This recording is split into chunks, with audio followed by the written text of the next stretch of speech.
At a rally in Pennsylvania Monday night, President Trump was talking about his tariffs, specifically his tariffs on aluminum and steel, talking about how raising the price on steel coming in from other countries meant that it was easier for U.S. steel companies, including U.S. Steel, to compete because their prices are now comparatively lower because the tariffs have been placed on the foreign steel coming in. And he talked about one of the consequences of that, the steel industry doing better, talking about U.S. Steel announcing a $1 billion investment in its facilities outside Pittsburgh.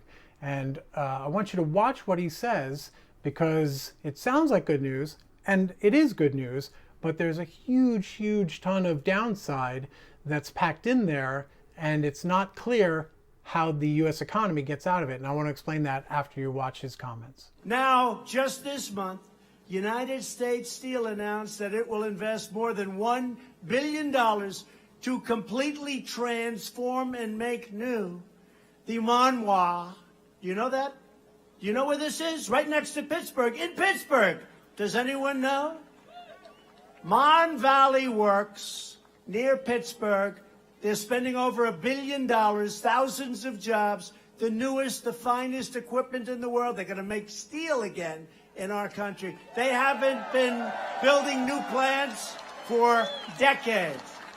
Together, we're putting Pennsylvania steel back into the spine of America. So if you heard, he mentioned thousands of jobs in connection with the steel, the $1 billion investment by the steel industry, by U.S. Steel, into that plant, that facility outside Pittsburgh. But here's the thing, the facility already employs 3,000 people. And the Pittsburgh Post-Gazette wrote about it. In the article, it says, the announcement will not necessarily create any new jobs at the complex, which currently employs 3,000 people. And it could lead to losses, experts say. Here's why. Quote, quoting from the article, technology has long had a contentious relationship with the U.S. manufacturing workforce. New machines and processes have continually rearranged factories and made production lines dramatically more efficient.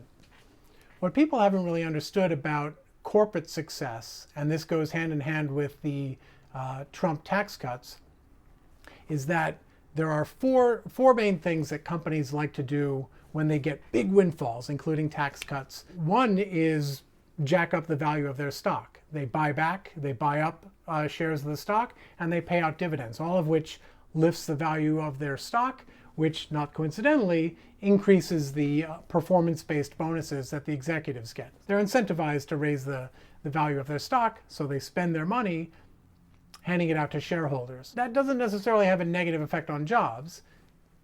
Depends on what those shareholders do with the money. Maybe they invest it in job creation, maybe they put it in a bank somewhere and forget about it. But the three other things that companies do with big windfalls, and we're getting to the U.S. Steel here, is one, they buy up other companies, mergers and acquisitions, right? So what happens when one company buys up another company? The first thing they do is try to figure out how can we eliminate redundancies.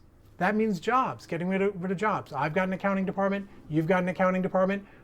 One of them's got to go because we don't need them both. So mergers and acquisitions are one. Offshoring and outsourcing, right? Getting non-employees to do the work cheaper because you don't have to pay benefits. So get it done overseas. Get it done by some Uber gig economy outfit, some tech disrupting outfit. Again, does not create jobs. Maybe it helps some people who are working on the margins, for sure, but it's one less stable job with benefits that provides for a stronger community and economy overall. And the last thing companies like to do with their windfalls is automate, right? That's what U.S. Steel is doing. When they talk about upgrading their plant, what they're talking about is eliminating sections of their production process which involve human beings. They're talking about making their process more efficient, and the way to make it more efficient is to have fewer people involved in it. Robots, artificial intelligence, computerized everything, which of course you want to do.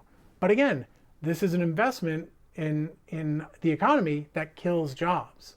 So when we talk about a $1 billion investment by U.S. Steel, it sounds great, and it certainly sounds like it's a positive for the job security of those 3,000 people working there.